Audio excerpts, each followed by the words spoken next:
حضور نبی اکرم صلی اللہ علیہ وسلم نے فرمایا کہ نعمتان مغبون فیہا کثیر من الناس، دو نعمتیں ایسی ہیں جس میں عموماً لوگ دھوکے میں پڑ جاتے ہیں۔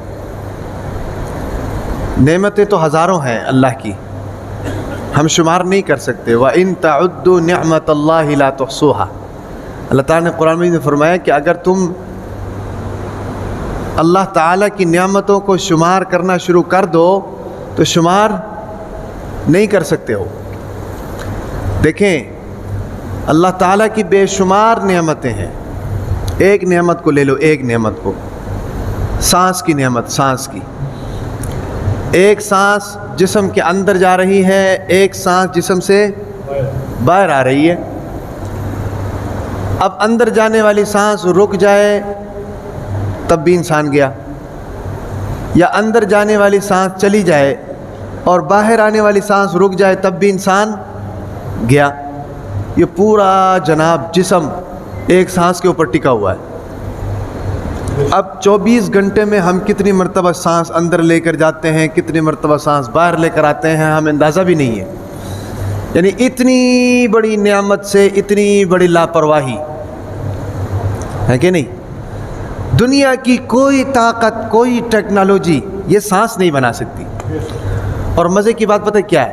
یہ سانس ایک ایسی نعمت ہے کہ جس کو صرف ہم محسوس کر سکتے ہیں، نہ اس کو دیکھ سکتے ہیں، نہ اس کو چھو سکتے ہیں، نہ اس کو پکڑ سکتے ہیں، صرف اس کو محسوس کیا جا سکتا ہے۔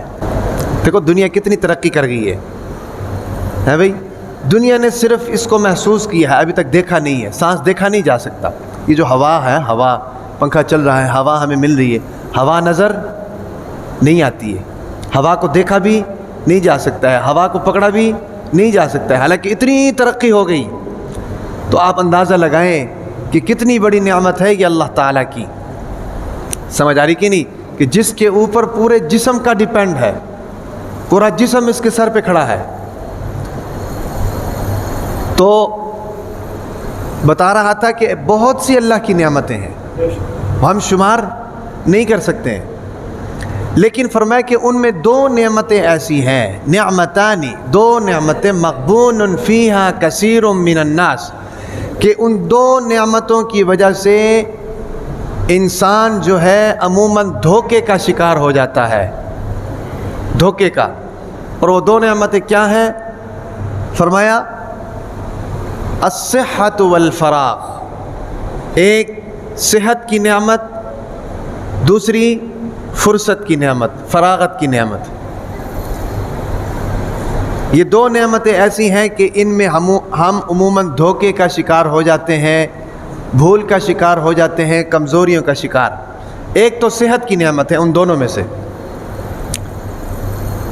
صحت کی طرف سے سب سے پہلا دھوکہ ہمیں کہاں ملتا ہے؟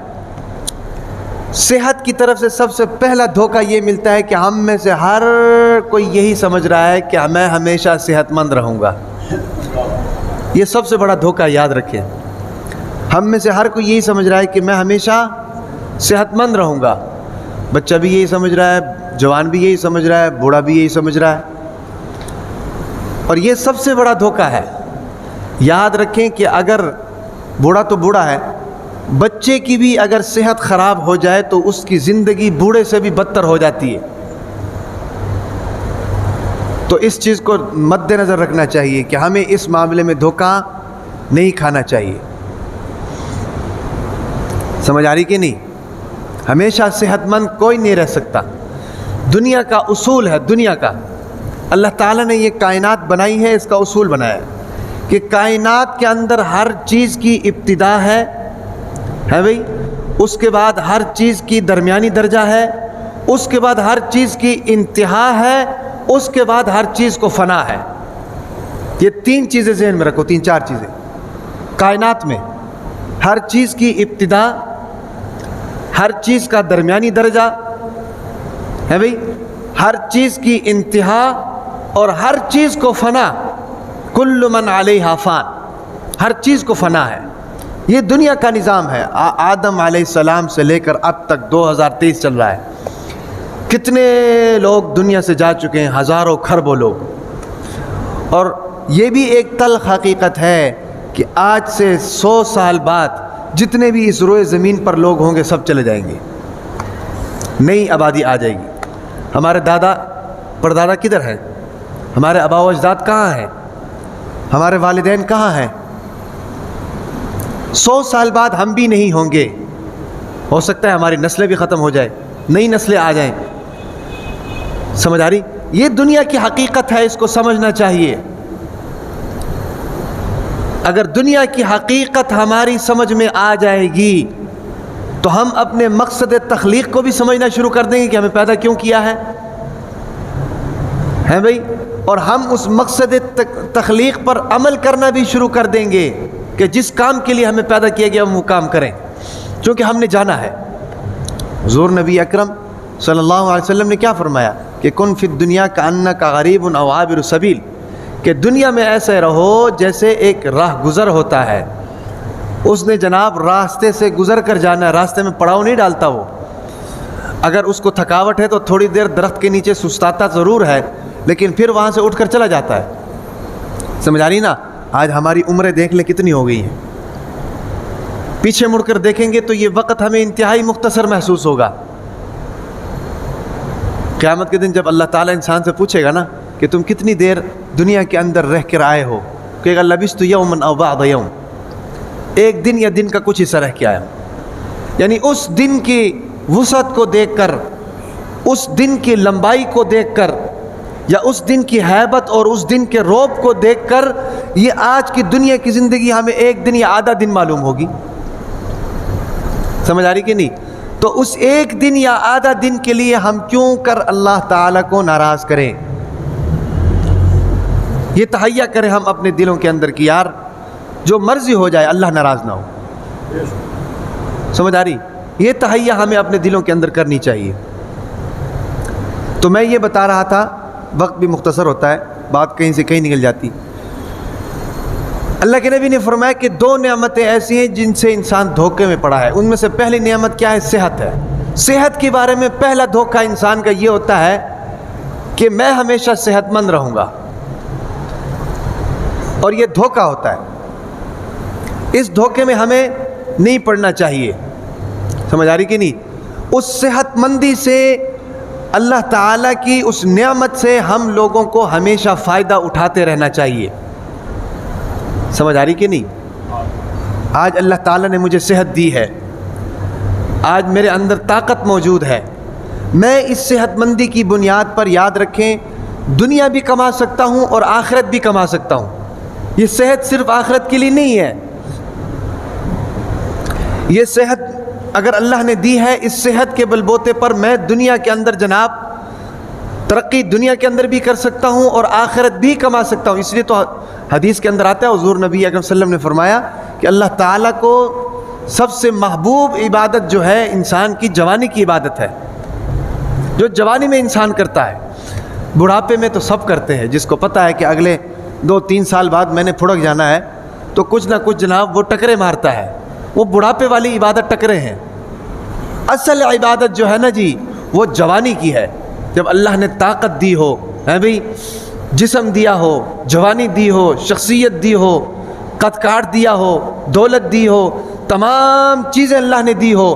ان تمام چیزوں کو لینے کے بعد انسان تکبر نہ کرے اور اللہ تعالیٰ کے سامنے آ کر سر بسجود ہو نا جی، تو اس عبادت کا مزہ ہے، اس عبادت کا لطف اور ہے. سمجھ آ رہی بات کی؟ تو یہ عبادت کب کر سکتا ہے انسان؟ یہ عبادت انسان اس وقت کر سکتا ہے جب اس کو اپنی اس صحت والی نعمت کا اندازہ ہو. ٹھیک ہے کہ نہیں؟ کہ یہ صحت اللہ نے دی ہے، ہمیں سمجھنا چاہیے کہ اس صحت کے ذریعے جناب میں اگر کاروبار کروں گا تو میں کامیاب ہو جاؤں گا، میں اگر ملازمت کروں گا تو میں کامیاب ہو جاؤں گا، میں اگر کھیتی باڑی کروں گا تو میں کامیاب ہو جاؤں گا، میں اگر اللہ کی عبادت کروں گا تو میں کامیاب ہو جاؤں گا. دنیا اور آخرت کی ترقی کا انحصار جو ہے یہ انسان کی جسمانی اور روحانی صحت کے اوپر ہے، یاد رکھیں. جب انسان کے اندر صحت نہیں ہوگی نا، کچھ بھی بیمار آدمی کیا کر سکتا ہے؟ نہ بیٹھ سکتا ہے، نہ سو سکتا ہے بھئی، نہ کچھ کھا سکتا ہے، نہ پی سکتا ہے، نہ ٹینشن فیس کر سکتا ہے. کیوں؟ بیمار ہے. یہ جو ہارٹ کے پیشنٹس ہیں، آپ نے دیکھا ہوگا ان کے سامنے کوئی ایسی بات نہیں کرتے کہ جو ان کے دل پہ لگتی، چھپاتے ہیں ان سے. کیوں؟ ہارٹ کا پیشنٹ ہے. مطلب ایسا کیوں؟ ایسا اس لیے کہ صحت کی نعمت نہیں ہے اس کے پاس. بوڑھا آدمی ہے، اس کو آپریشن کرتے ہیں، ڈاکٹر 100 مرتبہ سوچتا ہے یار یہ آدمی بوڑھا ہے، کہ یہ نہ ہو اس کا آپریشن کریں، آپریشن کرنے کے بعد آدمی مر جائے. کیوں بھائی؟ صحت نہیں ہے اس کے پاس. کمزور آدمی بلڈ دینے کے لیے جاتا ہے، ڈاکٹر سوچتا ہے کہ یار یہ نہ ہو اس سے 1 بوتل خون لے کر 2 بوتلیں اس کو لگانی پڑے. کیوں ایسا ہوتا ہے؟ اس کے پاس صحت ہی نہیں ہے. تو یہ جو صحت کی نعمت اللہ تعالیٰ نے ہمیں دی ہے نا جی، اس صحت کی نعمت کا بھرپور فائدہ اٹھائے. ہمارے ایک استاد تھے، وہ جناب 2 رکعت روزانہ نفل پڑھا کرتے تھے. ایک دن پوچھا کہ حضرت آپ اس طرح کیوں کرتے ہیں؟ کہتے ہیں وہ اس لیے کرتے ہیں کہ اللہ تعالیٰ نے یہ جو صحت دی ہے نا جی، اس کا شکرانہ ہے. اللہ تعالیٰ کا شکر ادا کرتے ہیں. لَإِن شَكَرْتُمْ لَأَزِيدَنَّكُمْ، اگر اللہ کا شکر کرو گے اللہ تعالیٰ اس نعمت میں اضافہ کر دیں گے. ٹھیک ہے کہ نہیں؟ اور اس صحت کی طرف سے دوسرا دھوکہ انسان کو کیا ملتا ہے؟ دوسرا دھوکہ انسان کو یہ ملتا ہے کہ انسان اس صحت کے بل بوتے پر تکبر میں آ جاتا ہے. کبھی کبھی کس میں آ جاتا ہے؟ تکبر میں آ جاتا ہے. اِنَّكَ لَن تَخْرِقَ الْأَرْضَ وَلَن تَبْلُغَ الْجِبَالَ طُولًا. اللہ تعالیٰ نے فرمایا کہ نہ تم جناب زمین کو پھاڑ سکتے ہو، نہ تم پہاڑوں کی طرح جناب بلند ہو سکتے ہو. اکڑتے کس لیے ہو؟ ہم لوگ اکڑ جاتے ہیں نا جی، اپنے آپ کو صحت مند سمجھتے ہیں، اپنے آپ کو عقل مند سمجھتے ہیں، اپنے آپ کو طاقتور سمجھتے ہیں. اسی طاقت کے نشے میں، اسی صحت کے نشے میں، اسی عقل مندی کے نشے میں ہم لوگ اکڑ جاتے ہیں، چالاکیاں کرتے ہیں، بدماشیاں کرتے ہیں. اللہ تعالیٰ نے یہ جو صحت دی ہے یہ ان کاموں کے لیے نہیں دی ہے. اللہ تعالیٰ نے یہ جو صحت والی نعمت دی ہے یہ اس لیے دی ہے کہ یار تم لوگ دنیا کے اندر جاؤ، دنیا بھی کماؤ حلال طریقے سے، دن رات دنیا کماؤ، حلال طریقے سے کماؤ، اور دوسرا میری عبادت کرو، میری عبادت کرو. یہ ضروری چیز ہے. یہ صحت اللہ تعالیٰ نے دی ہی اس لیے. تو اس لیے اس نعمت کی طرف سے جو ہمارے اندر دھوکے پیدا ہوتے ہیں نا جی، اس دھوکے سے ہمیں بچنا چاہیے. اور بعض مرتبہ ہمیں دھوکہ ہوتا ہے، وہ کیا؟ کس طرح کا؟ ہم اپنے طاقت کے نشے میں نا جی نماز چھوڑ دیتے ہیں، نماز چھوڑ دیتے ہیں، اللہ کی عبادات چھوڑ دیتے ہیں. وہ کیسے؟ نماز کا ٹائم ہے، ہم یہ کہہ کر چھوڑ دیتے ہیں کہ یار ابھی تو پوری زندگی پڑی ہوئی ہے، ابھی تو پوری زندگی پڑی ہوئی ہے، یہ کہہ کر نماز چھوڑ دیا. رمضان کے روزے ہیں، رمضان کے روزے یہ کہہ کر چھوڑ دیا کہ گرمیاں ہیں، جب سردی آئیں گی تو رکھ لیں گے، ابھی تو زندگی پوری پڑی ہوئی ہے بھائی. اللہ تعالیٰ نے مال دیا ہے، زکوٰۃ نہیں دیتے ہیں. اللہ تعالیٰ نے مال دیا ہے، حج کرنے کے لیے نہیں جاتے ہیں. یہ اللہ تعالیٰ کی طرف سے ملنے والی اس صحت کی ناشکری ہے، یاد رکھیں. ہماری یہ سوچ غلط ہے کہ ابھی پوری زندگی پڑی ہوئی ہے. زندگی کا یاد رکھیں کوئی پتہ نہیں. ابھی دیکھو پیچھے جھاکی پان والا، میں جوہر ٹاؤن میں تھا، مجھے پتہ چلا جھاکی پان والا انتقال کر گیا. کیا وہ صحت مند نہیں تھا؟ کیا وہ جوان نہیں تھا؟ کیا وہ کاروباری نہیں تھا؟ کیا وہ دکاندار نہیں تھا؟ کیا وہ بال بچے والا نہیں تھا؟ ہر چیز اللہ نے دی ہوئی تھی. کیا اس کو موقع ملا ہے؟ کیا وہ بڑھاپے تک گیا ہے؟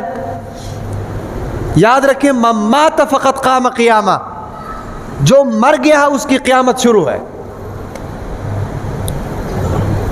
جس کی دنیا کی آنکھیں بند ہو گئی اس کی آخرت کی آنکھیں کھل گئی. اور بھائی جب اسرائیل نظر آنے لگا ہے، جب منکر نکیر نظر آنے لگے ہیں، جب قبر کے اندر جناب مناظر نظر آنے لگے ہیں، تو پھر پیچھے رہ کیا گیا ہے؟ قیامت اسی چیز کا تو نام ہے کہ دنیا کی آنکھیں بند ہوں اور غیب کی آنکھیں کھل جائیں. اسی چیز کا نام قیامت ہے. تو اس وقت تک پہنچنے سے پہلے پہلے، ان مناظر کو دیکھنے سے پہلے پہلے اپنے اس صحت کی فکر ہونی چاہیے، اس نعمت کی فکر ہونی چاہیے جو نعمت اللہ تعالیٰ نے ہم کو دی ہے. سمجھ آ رہی کہ نہیں؟ اپنی اس جوانی کی فکر ہونی چاہیے. وہ جوانی کوئی جوانی نہیں ہے کہ جو ساری زندگی کھیل کود میں نکل جائے، ساری زندگی جناب صرف کاروبار میں ہی نکل جائے، ساری زندگی صرف بیوی بچوں کے پالنے میں نکل جائے. اصل میں جوانی وہ ہے کہ جو دنیا کے ساتھ ساتھ اللہ تعالیٰ کی رضامندی کے لیے ہو. جب نماز کا وقت آ جائے اسی جوانی کو لے کر اللہ کے سامنے کھڑا ہو جائے. جب قربانی کا وقت آ جائے اسی جوانی کو لے کر اور اسی صحت کو لے کر اللہ تعالیٰ کے سامنے کھڑا ہو جائے. جب جہاد کا موقع آ جائے تو اسی صحت کو لے کر اللہ تعالیٰ کے سامنے کھڑا ہو جائے. اصل میں جوانی یہ ہے. یہ کوئی جوانی نہیں ہے کہ جناب کمزوروں کے اوپر روب ڈالنا شروع کر دیں، ملازمین کے اوپر روب ڈالنا شروع کر دیں. اس کو جوانی نہیں کہتے ہیں. سمجھ آ رہی میری بات؟ تو جب تک اللہ تعالیٰ نے یہ عمر کا یہ حصہ ہمیں دیا ہے جوانی کا، اس کی ہمیں قدر کرنی چاہیے. نوجوانوں سے خاص کر اس کی ہمیں قدر کرنی چاہیے. یاد رکھیں کہ جو عبادت جوانی میں ہوتی ہے نا جی، اس عبادت کا اصل مزہ آتا ہے بڑھاپے میں. جو عبادت جوانی میں ہوتی ہے اس عبادت کا اصل مزہ آتا ہے بڑھاپے میں. بوڑھا آدمی تو عبادت کرتا ہے نا ڈر سے، خوف سے، مرنے کے ڈر سے. جوان آدمی ڈر سے خوف عبادت نہیں کرتا ہے. وہ ایک الگ بات ہے کہ اللہ تعالیٰ سے ہمیشہ ڈرنا چاہیے. میرا کہنے کا مطلب یہ ہے کہ جوان آدمی جو ہے جب عبادت کرتا ہے تو وہ صدق کے دل کے ساتھ عبادت کرتا ہے اور وہی اللہ تعالیٰ کو پسند ہے.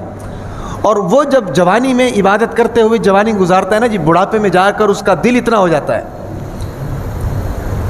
کہ یار میں نے ساری زندگی اللہ کی عبادت کی ہے، الحمدللہ، ساری زندگی نمازیں پڑھی ہیں، ساری زندگی جھوٹ سے پرہیز کیا ہے، ساری زندگی 2 نمبری سے اپنے آپ کو بچایا ہے. تو آج آپ کے پاس وقت موجود ہے. آج اس صحت کی نعمت سے فائدہ اٹھانے کا آج آپ کے پاس موقع موجود ہے. 10 سال بعد، 15 سال بعد، 20 سال بعد وہ موقع چلا جائے گا. 40 سال کے بعد انسان ویسے ہی اس کی عمر ڈھلنی شروع ہو جاتی ہے، اس کی جوانی ڈھلنی شروع ہو جاتی ہے. کبھی جناب گردے میں درد ہے، کبھی معدے میں درد ہے، کبھی پٹھوں میں درد ہے. 40 سال تک انسان جناب جوانی کی طرف چڑھتا رہتا ہے. 40 سال کے بعد اتراؤ شروع ہو جاتا ہے.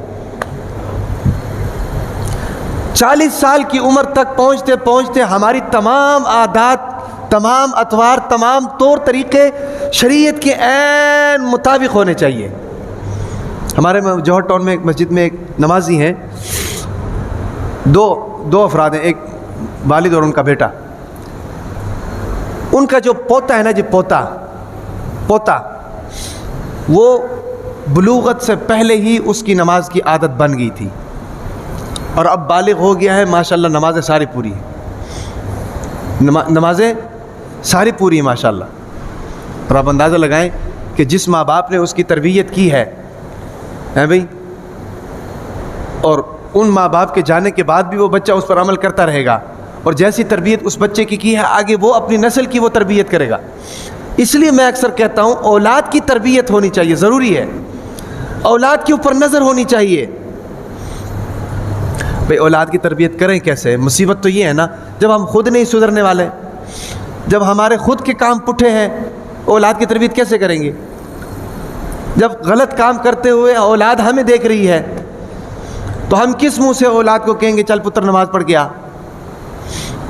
وہ کبھی بھی نہیں جائے گی ہے بھائی. تو سب سے پہلے ہمیں سیدھا ہونا چاہیے، ہماری نمازیں پوری ہوں، پھر اولاد کو کہیں، پھر دیکھیں وہ مانتے کہ نہیں. جب ہم خود ہی پٹھے ہیں، ہمارے 24 گھنٹے کی زندگی صحیح نہیں ہے، نمازیں پوری نہیں ہماری خود کی، فجر کی نماز میں ہم خود سوئے ہوتے ہیں، اولاد کو کیسے اٹھائیں گے؟ سمجھ آ رہی کہ نہیں؟ تو سب سے پہلے ہمیں خود ٹھیک ہونا چاہیے، اس کے بعد جو ہے نا جی اپنی اولاد کو سمجھانا چاہیے، اپنی اولاد کی تربیت کرنی چاہیے، اولاد کو راہ راست کی طرف لے کر آنا چاہیے. سمجھ آ رہی نا؟ یہ بہت سے نوجوان بیٹھے ہوئے ہیں جن کے بیاہ نہیں ہوئے ابھی، جن کے بیاہ نہیں ہوئے. ان سے میں کہنا چاہتا ہوں کہ سب سے پہلے اپنے بیاہ صحیح کراؤ، اپنی شادیاں صحیح کراؤ، اپنے لیے نیک بیویوں کا انتخاب کرو. ایسی بیویوں کا انتخاب کرو جس کو حلال حرام کا پتہ ہو اولاد کی تربیت کے لیے سب سے پہلا سٹیپ یہ ہے کہ اولاد کے لیے جس ماں کا انتخاب کیا جا رہا ہے اس ماں کو پتہ ہو کہ اسلام کیا کہتا ہے. کیونکہ باپ تو سارا دن باہر کھجل خوار ہوتا ہے, اولاد کے ساتھ ٹائم سپینڈ تو ماں کرتی ہے. سمجھ آ رہی کہ نہیں؟ اس لیے سب سے پہلے ایسی ماں کا انتخاب ہونا چاہیے جس کو خود حلال حرام جائز ناجائز سچ جھوٹ سفید کالا اس کا پتہ ہو, اسلامی خاندان سے تعلق رکھتی ہو, اسلام کے بارے میں اس کو پتہ ہو, شریعت کے بارے میں اس کو پتہ ہو. جب ایسی بیوی آپ کے گھر میں آئے گی یا ایسی بہو آپ کے گھر میں آئے گی تو پھر وہ آپ کی نسل کی تربیت کر سکے گی. اب ایسی بہو کہاں سے لے کر آئے یا ایسی بیوی کہاں سے لے کر آئے؟ عورتوں کو پڑھانے کے لیے, بچیوں کو پڑھانے کے لیے تو ہم تیار ہی نہیں ہیں. یہاں مدرسہ ہے بچیوں کا, وہاں پر آپ میں سے کتنے لوگ ایسے ہیں جنہوں نے اپنی بچیوں کو مدرسے میں داخلہ کرایا ہوا ہے؟ 100 میں سے 2-3 لوگ ہوں گے شاید. تو جب بچیوں کو اسلامی تربیت نہیں دیں گے تو بچیاں کیسے آگے نسل کی تربیت کریں گے؟ نسل کو سنوارنے میں ماں کا کردار ہوتا ہے. میں تو یہ سمجھتا ہوں کہ بچوں سے زیادہ بچیوں کو اسلامی تربیت کی ضرورت ہے, کیونکہ انہوں نے آگے پوری نسل کو سنبھالنا ہے, ان کی تربیت کرنی ہے. سمجھ آ رہی میری بات کی؟ اس کے لیے عورت کا پڑھا لکھا ہونا اور عورت کی اسلامی تربیت کا ہونا یہ ضروری ہے. تو بات چل رہی تھی صحت کے اوپر. 2 نعمتیں ایسی ہیں, حضور نبی اکرم صلی اللہ علیہ وسلم نے فرمایا 2 قسم کی نعمتیں ایسی ہیں جن کی طرف سے انسان عموماً دھوکہ کھاتا ہے. نمبر 1 صحت.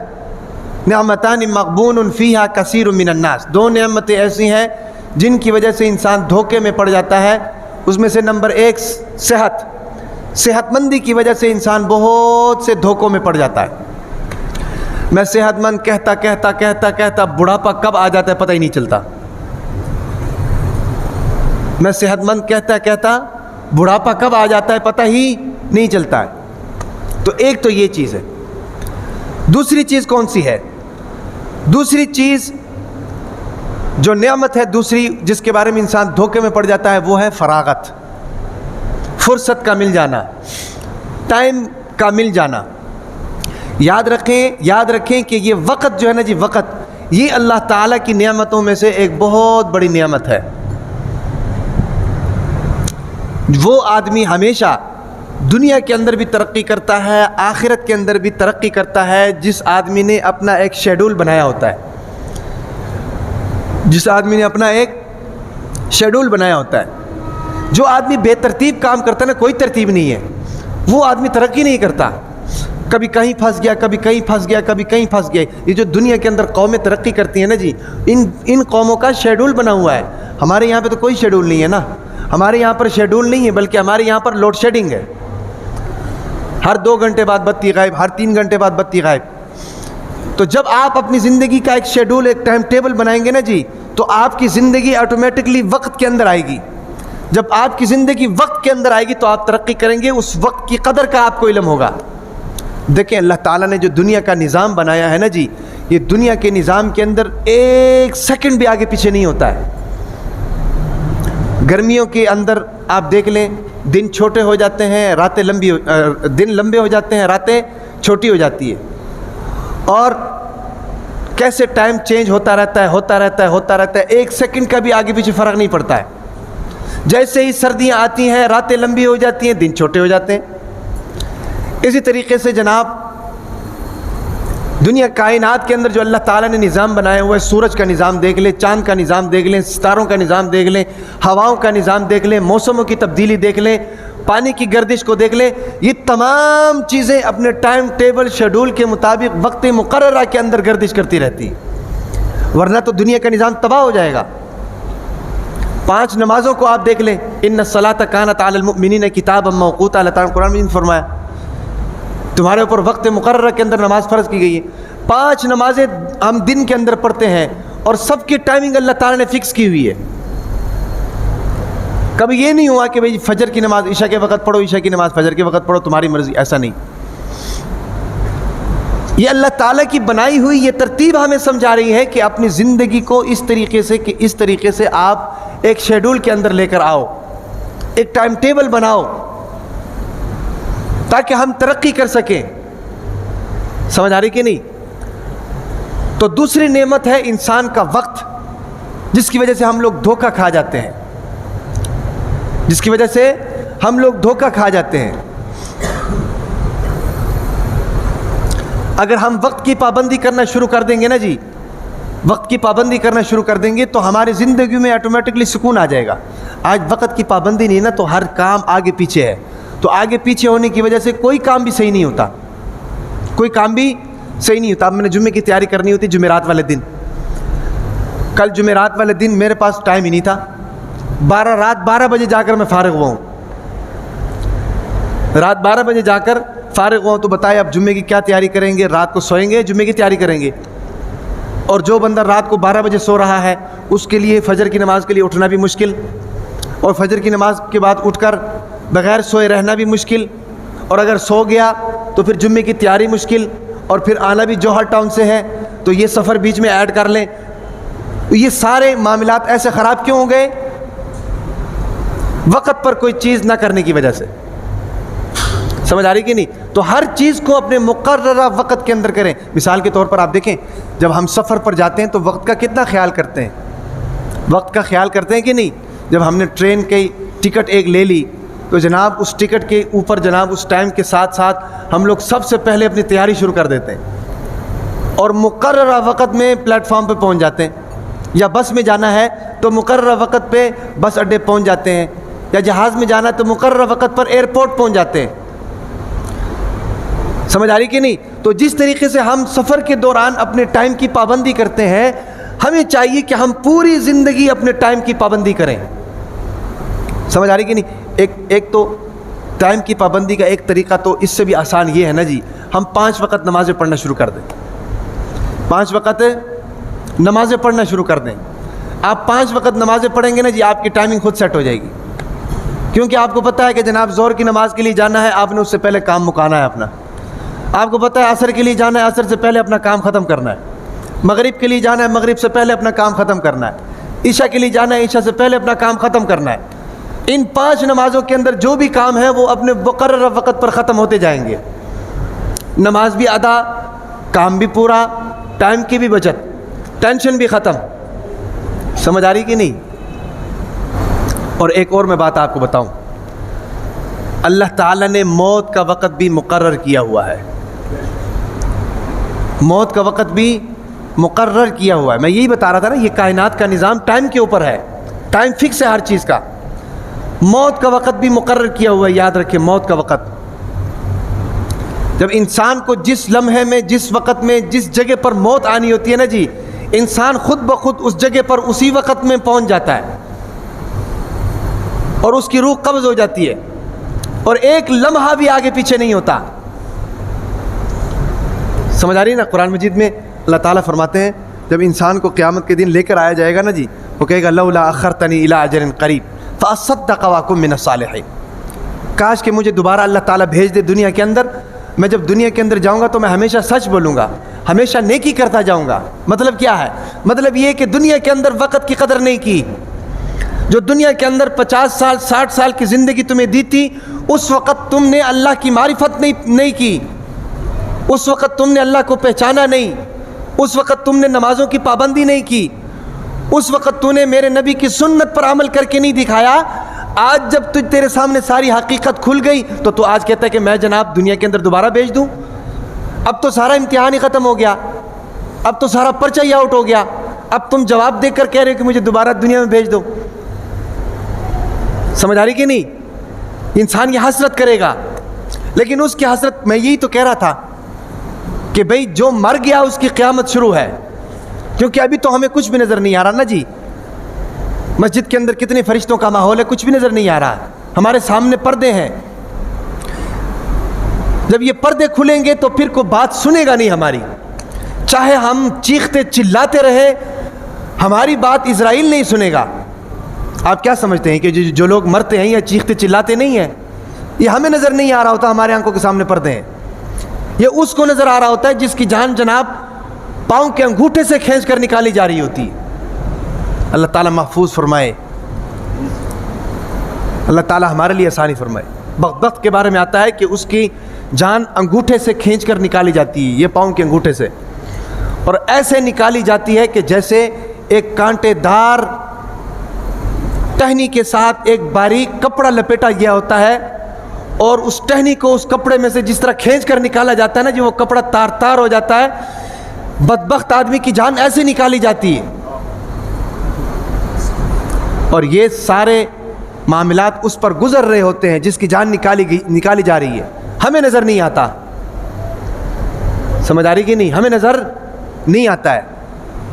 اس وقت مقرر سے پہلے اللہ تعالی ہمیں توبہ کی توفیق عطا فرما دے۔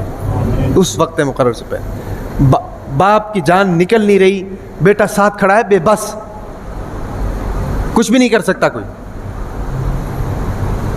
یہاں تو ہمیں رات کو پیاس لگتی ہے نا، کسی کو مار کے اٹھا دیتے ہیں پانی پلاؤ، وہاں جسم کے اندر اتنی طاقت بھی نہیں ہوگی کہ ساتھ کھڑے ہوئے بیٹے کو مار کر کہیں کہ بھئی مجھے بچاؤ اس سے، اتنی طاقت بھی نہیں ہوگی۔ سمجھ آ رہی بات کی؟ تو یہی آدمی جب قیامت کے دن اس کو لے جائے گا، کہے گا لولا اخرتنی الی اجل قریب فاصدق واکن من الصالحین، کاش مجھے واپس بھیج دیں، میں جناب ہمیشہ سچائی کے ساتھ دوں گا، سچ بولوں گا اور جناب نیکی کرتا رہوں گا۔ فرشتہ کہے گا وَلَن يُؤَخِّرَ اللَّهُ نَفْسًا إِذَا جَاءَ أَجَلُهَا، اللہ تعالیٰ ہرگز کسی کو واپس نہیں بھیجیں گے، ہرگز کسی کو دوبارہ واپس نہیں بھیجا جائے گا۔ جب اس کا وقت مقرر آ گیا، اس کی روح نکل گئی، تو سمجھو اس کا امتحان پورا ہو گیا۔ اب اس امتحان کا نتیجہ کیا ہے؟ وہ نتیجہ اللہ کے سامنے آئے گا اور اسی کی بنیاد پر جنت ہے اور جہنم ہے، بس اس کو واپس نہیں بھیجا جائے گا۔ تو ساری باتوں کا کہنے کا مقصد یہ ہے کہ آج ہمیں چاہیے کہ اس وقت کی قدر کریں، اس نعمت کی قدر کریں۔ سمجھ آ رہی کہ نہیں؟ نعمتیں تو ہزاروں اللہ تعالیٰ نے ہمیں دی ہیں، ساری نعمتوں کی قدر کرنی چاہیے، لیکن یہ دو نعمتیں ایسی ہیں کہ جن کی طرف سے ہمیں دھوکہ ملتا ہے۔ نمبر 1 صحت، اور نمبر 2 فراغت۔ فراغت سے ہم لوگ غلط فائدہ اٹھاتے ہیں۔ سمجھ آ رہی کہ نہیں؟